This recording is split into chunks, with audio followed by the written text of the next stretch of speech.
Hey guys, it's the MedStudier, and today we're going to be looking at the brain and how it allows movement to occur. So the part of the brain that's needed for movement and coordination is known as the basal ganglia. Inputs from the cortex is then processed within the basal ganglia in order for movement to occur. The basal ganglia is made up of 5 pairs of nuclei.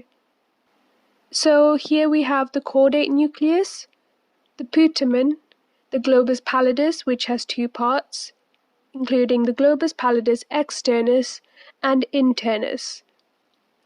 Then we also have the subthalamic nucleus and the substantia nigra. Additionally, apart from the basal ganglia, another part that's important in terms of movement is the thalamus. Now let's have a look at how the various nuclei of the basal ganglia can help with our movement. So there are 2 main pathways that can occur for the planning and control of movement. The direct, which is the excitatory pathway, and the indirect, which is the inhibitory pathway. Both of these pathways have excitatory and inhibitory neurons. So the excitatory neurons will release glutamate, whereas the inhibitory neurons will release GABA. So let's have a look at these in a bit more detail. This is the excitatory pathway, or otherwise known as the direct pathway, and its function is to increase motor activity. For example, if someone wants to flex their bicep, the thought process will initiate in the cortex. The neurons originating from the cortex are excitatory, so they will then release glutamate. The cell bodies of these neurons present at the cortex will have axons that will extend to the striatum, which is made up of the caudate nucleus and the putamen.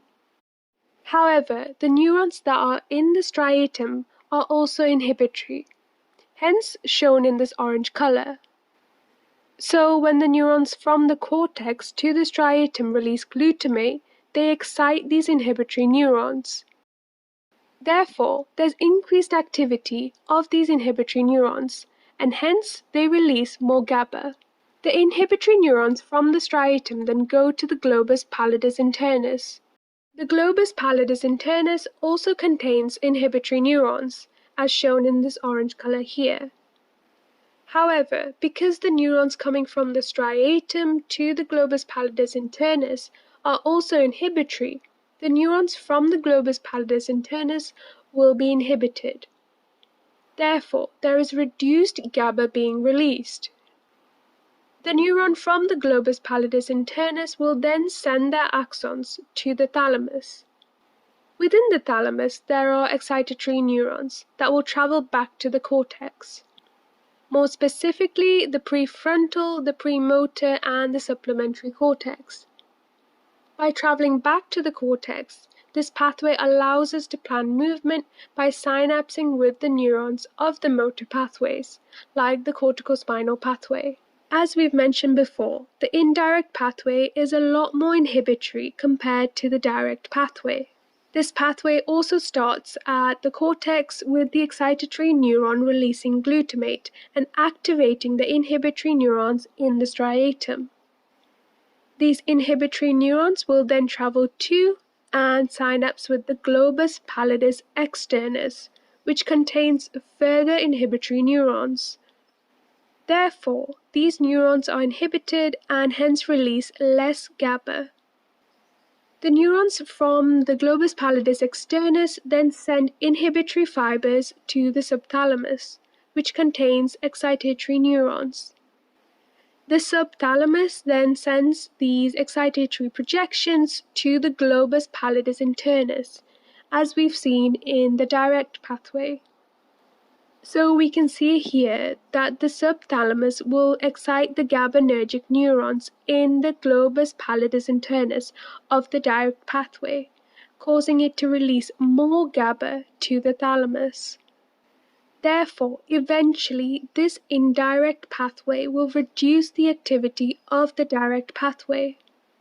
The direct and the indirect pathways can be affected by dopamine. So now let's have a look at how this happens. The substantia nigra releases dopamine, which can affect the motor pathway in two ways. It can excite the direct pathway and inhibit the indirect pathway.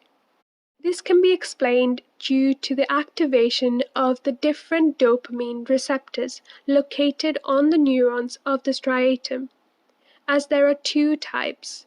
D1 receptors, which are present on the direct pathway, are stimulatory. So when dopamine binds to these receptors, it will cause further action potentials to be released by the direct pathway. Hence, this process will enhance movement, so there's a stronger and smoother contraction of the muscles. Whereas the D2 receptors, which are present on the indirect pathway, are inhibitory. So when dopamine binds onto the D2 receptors on the striatum of the indirect pathway, there's reduced GABA release from the striatal neurons. This means that the neurons from the globus pallidus externus to the subthalamus is less inhibited, and they release more GABA to the subthalamus.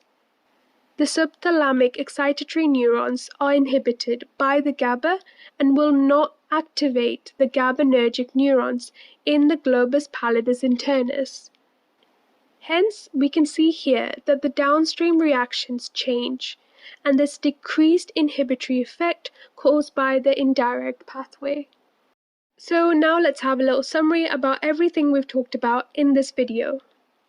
Firstly, we had a look at the basal ganglia, which is significant for movement, and it has 5 pairs of nuclei. There are 2 main pathways that allow movement to be initiated and coordinated. This includes the indirect and the direct pathway, where the direct pathway is excitatory and the indirect pathway is inhibitory. Within the direct and indirect pathways, there are excitatory and inhibitory neurons, which release glutamate and GABA respectively. These neurotransmitters cause a cascade of reactions which impact how we move. And finally, we had a look at dopamine and its impact on movement. This is because the 2 pathways have different receptors, which can affect coordination of movement. Overall, dopamine reduces the inhibitory effects and directly increases the stimulatory effects of the direct pathway. And that brings us to the end of this video. Hope you guys found it really useful. Remember to like, subscribe, and comment below. And follow me on Instagram at the MedStudier.